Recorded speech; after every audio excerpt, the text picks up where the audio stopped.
Drizzle Lake in the Queen Charlotte Islands. This remote area is designated as an ecological reserve, an area protected for research and education. Here, one of nature's most beautiful and unusual water birds nests and raises its young, the red-throated loon. With its distinctive markings, red throat and striped head, this loon presents a striking image. Nearby, the mate approaches, wary of any predators.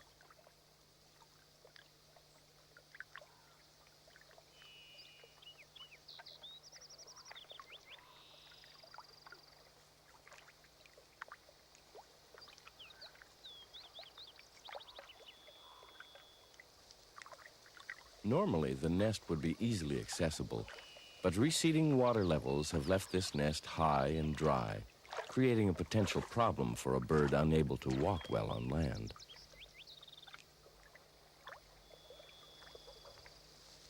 The loon manages to make it despite the incline, but will the chicks be able to do it? Their very survival depends on being able to return to the nest from the water to keep warm. The vigil continues as the loon patiently incubates the eggs.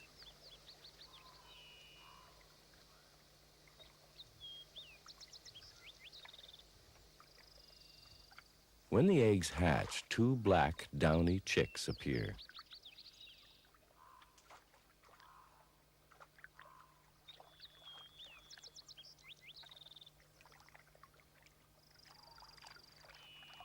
The adult loon is sinking the eggshell, hiding the evidence of the newborn chicks, evidence that could attract predators.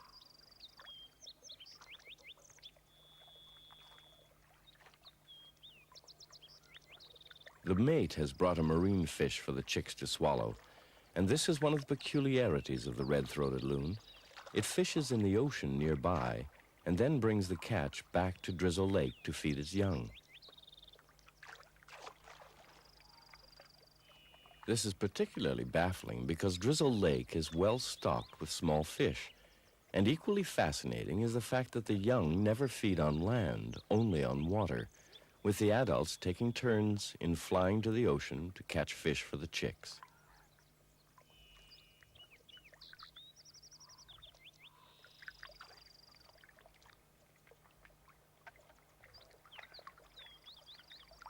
Now that the chicks have fed, they must return to the nest. The adult struggles. What of the chicks?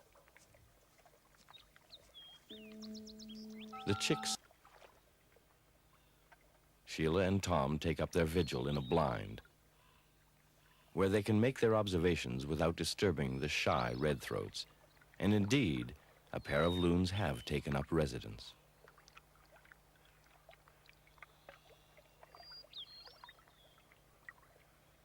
A female red-throated loon has begun to incubate her newly laid eggs.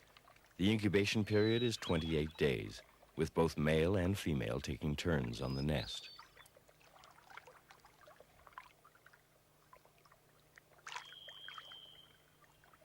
The male remains close by, watching for danger.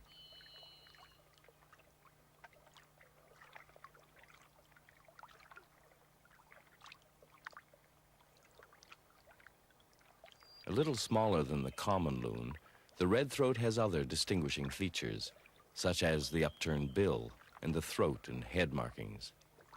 Since red-throats feed in the ocean and the adults do not feed one another, it will be necessary for each adult to fly to the ocean to feed. At those times, the mate takes over the incubation.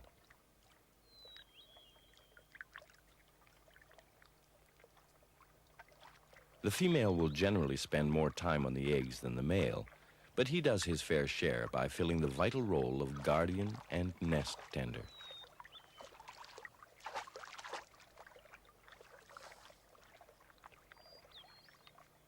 Male and female red-throats are all but indistinguishable. The male is about 10% larger, and there is a slight variation in the neck markings. As do other loons, the red-throat turns the eggs over each time it returns to the nest. Also in common with most birds is the brood patch, a naked area of the breast which allows the skin to come into direct contact with the eggs, warming them more easily.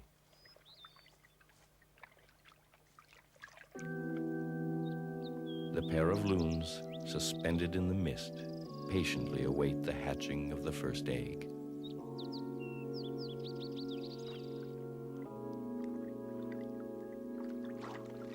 Finally, one of the eggs has hatched. The chick quickly adapts to its new environment, while the adult awaits the imminent arrival of the second hatchling. Unlike the common loon, which broods its young on its back while swimming, the red-throated loon only broods its chicks on land.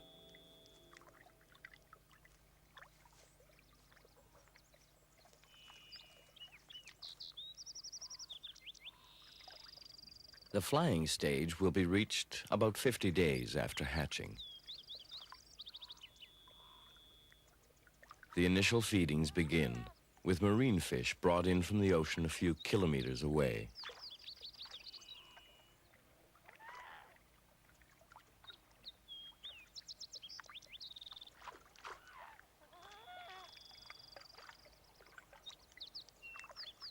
A new arrival, and the family is complete. Because of the damp, rarely sunny climate at Drizzle Lake, the chicks must be kept warm and dry when out of the water, or they would soon become chilled and perish.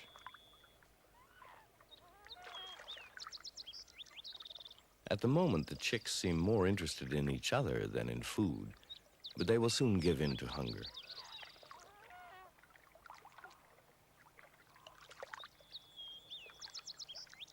Sheila and Tom puzzled over the logic behind ocean fishing when the lake was so abundantly stocked. Eventually, they were able to offer theories for this strange behavior, unraveling another one of the mysteries of the red-throated loon.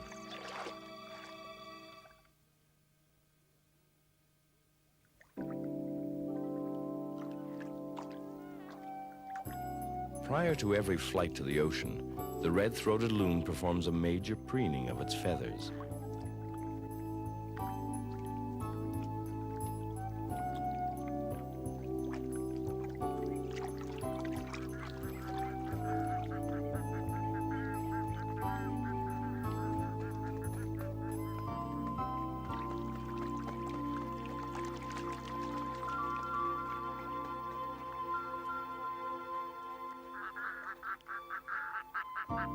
Arriving at the ocean, fishing begins in the kelp beds.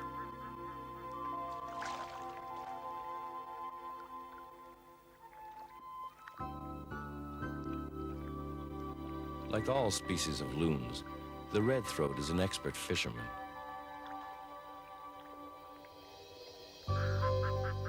The adult loons can make up to 18 flights per day to bring fish to the newly hatched chicks.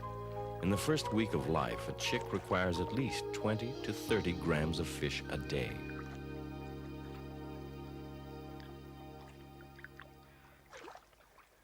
As the chicks grow and their food requirements increase, the adults bring larger fish to make maximum benefit of each trip.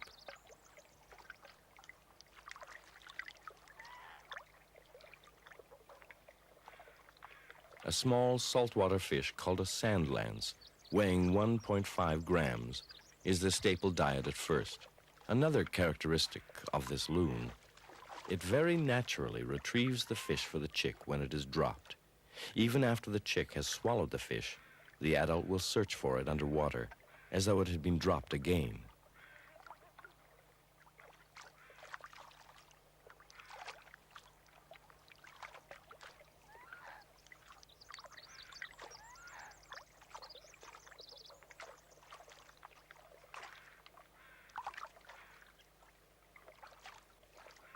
The male often brings larger fish than the female, even when the chicks are too small to handle them.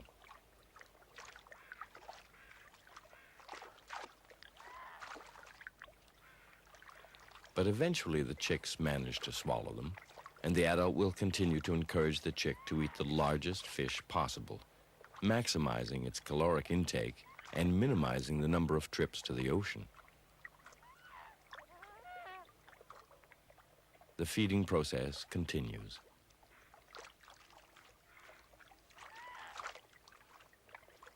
And so does the instinctive pattern of behavior that leads the adult to continue its search for the swallowed fish. A fish is never broken apart for the chicks. It must be swallowed whole, head first. If the chick fails to eat the fish, the adult eventually will. Time to rest and gather up strength for yet another flight to the ocean. Soon there will be a major preening session before the flight. Likely it will be the female's turn to go. They sleep a lot but never close their eyes for more than a few seconds. A bald eagle approaches, one of the chick's most significant predators. There is real danger here. The adult loon responds with an appropriate warning wail.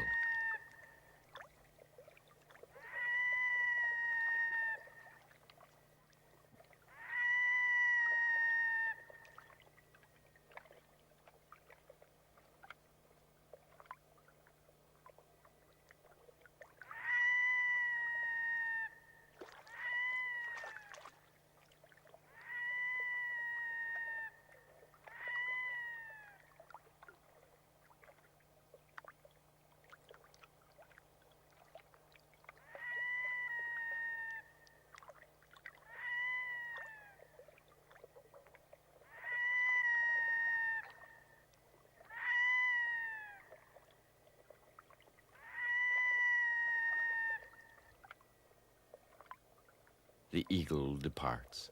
With the threat over, the loons vocalize an all clear. Known as the plesiosaur call, it is performed with the head down and lower beak in the water.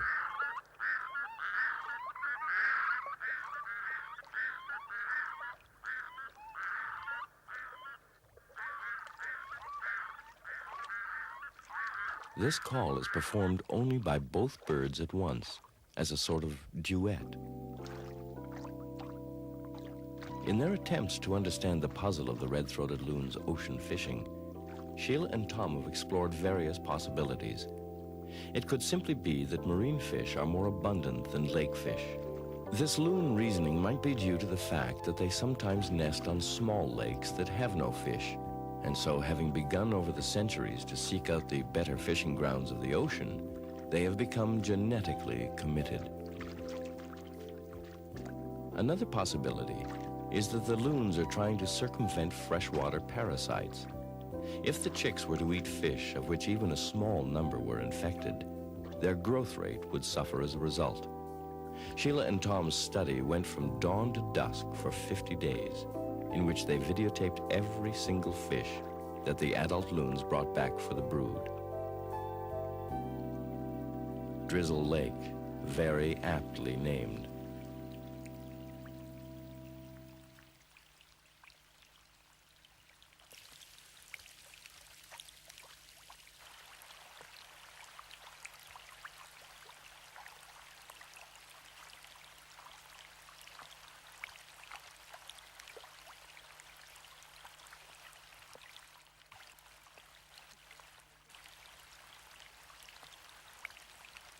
Spreading its wings into a giant canopy, the adult loon, this time the male, protects the chicks from the inclement weather. The sun has returned, drying the foliage and heating the air.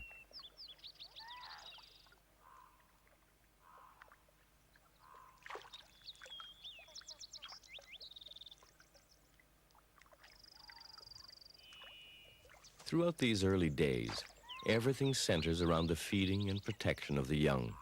This pattern will continue until the chicks are ready to fly.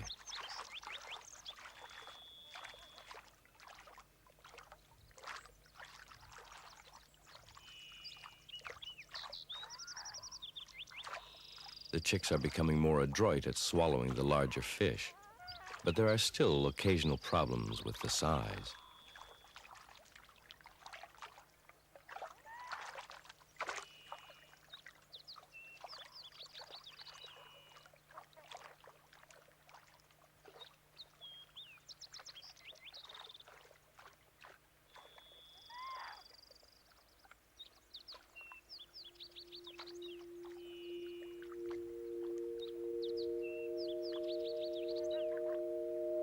Sometimes it seems as though the effort is too much, and the chick appears to lose interest.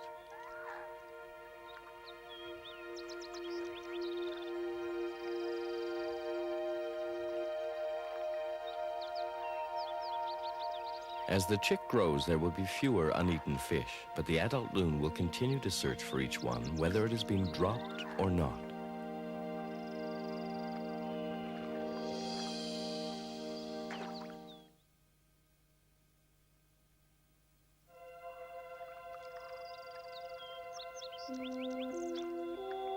About 3 weeks old now, the chicks are halfway to the flying stage.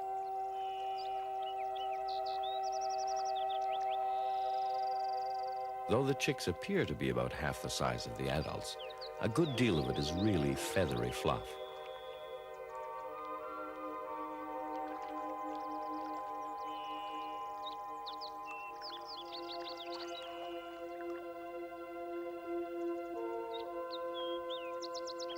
Visitors to Drizzle Lake, common loons, come for the plentiful sticklebacks and other freshwater fish. The red-throated loon looks down on the invader and prepares to attack.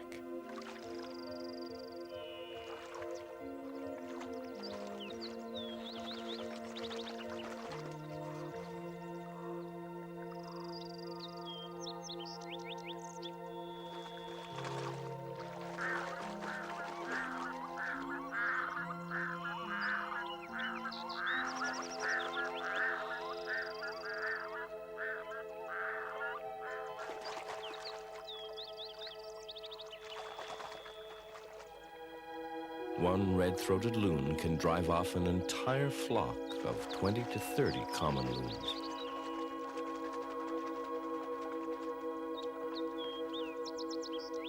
Preening. And the chick preening as though in imitation. Growing constantly now, the young loon is fast approaching the flying stage.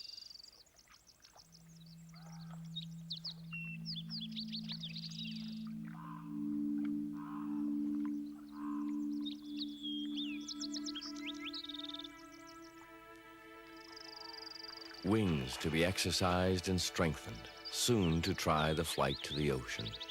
The 50 days since hatching have passed.